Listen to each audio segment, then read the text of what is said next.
Welcome back. I hope all is well. I'm glad you're here. Let me just start by sharing with you that yes, I did get a pumpkin for my desk. It is finally feeling like fall here in New York City, and I could not be more excited. I love the autumn. Also, in case you were wondering, because I know I would be curious about this if I was watching the video, this thing that's sticking up out of the desk, this is a pen. Just thought I'd let you know that. Anyway, that's besides the point. Now, if you've watched any of my other videos, you know I really like to talk about workflows. I like to figure out new ways to make them minimal and to make them efficient.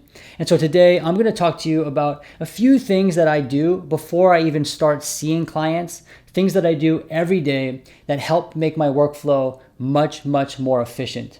Now, these are things that are perhaps maybe a little obvious, but they're not really talked about much, and they were not obvious to me. So I want to share these things with you because they are small things that make a huge difference. I think I'm going to share with you about 4. Yeah, 4.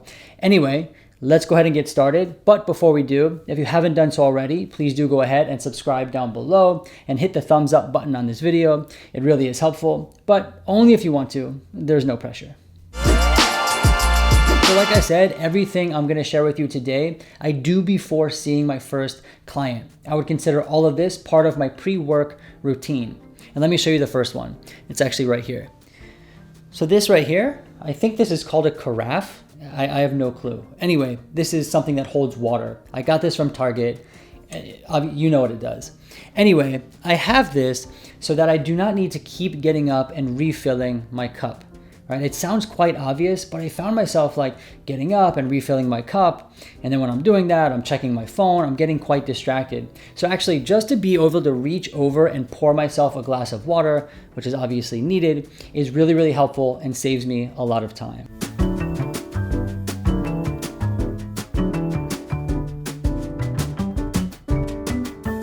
And similar to the water, I like to think through what I'm gonna have for lunch and what my snack options are for the day. Now, I don't get too crazy with this. I don't like have a menu or pack lunch the night before or anything like that.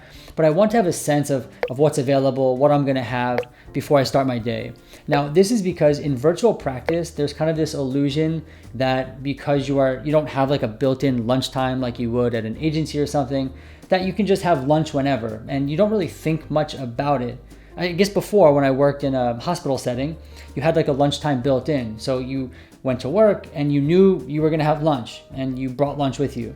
Anyway, in virtual practice, there's like no built-in time. And so actually you don't think much about lunch. And when you don't think much about lunch or your snacks, a couple things happen. 1, you don't eat, and that's not good.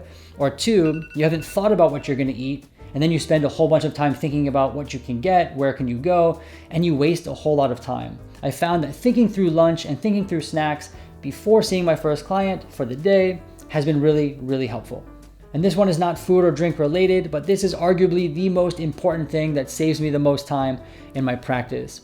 Every day before seeing my first client, I log into Simple Practice and I go through each client chart that I'm gonna see for that day. I get myself familiar with what we did last week, refreshing my memory. I see if there's anything missing from the chart, and I just get familiar with who I'm gonna see that day. This, I find, helps me immensely in saving time. I'm not fumbling through the chart right before I log on. I'm not trying to remember what we talked about. I am all prepared. I've looked at the chart. I've set up the note that I'm about to write, the bare bones template, so that's already started. And this just saves a ton of time. And here's a bonus tip for you. Now, what I've done is inside of Notion, I've created a document or a page with all of my frequently used sentences and paragraphs. Now, keep in mind, none of these frequently used sentences or paragraphs have clinical information or anything like that. I am always making fresh assessments, but these are phrases that you use every day, such as, this person presented as ... or audio video telehealth is the form of communication I use today. These kinds of things. These are phrases that are not tied to anything clinical, but they're just simple sentences and phrases that you use constantly. Now, it might seem like typing those things out doesn't take that long, but added up over time, they really do take a lot of time. So I would encourage you, take your commonly used phrases, sentences, put them in a Word document or somewhere where you can easily copy and paste them. This is going to save you a tremendous amount of time. And finally, as you know, I put this desk on wheels not too long ago, and it really makes my life easier. And part of my pre-work routine is to get my desk situated. So I wheel it out, I put it in the office where I want it to be, and I get the tabletop all set up so that I'm ready to go. This means that my pen is accessible, the pumpkin's accessible. I don't need the pumpkin, but the pumpkin's there. My computer's ready to go. So when I log in to see my first client, I simply put myself in the chair, log in, and we're ready to go. Not much to it. I have found that when I don't set up before seeing my first client, I'm scrambling. It's not helpful, it's overwhelming, just not a good scene. When the desk and everything I need is already organized before seeing my first client, things go much smoother. So that is it, just a couple things I do each and every day before seeing my first client that have saved me an immense amount of time. Hopefully these things will help you as well. And hey, if you have other things that work for you, I'm always looking to learn and improve my efficiency. I would love to know, put them down below in the comments. Until then, I look forward to seeing you soon.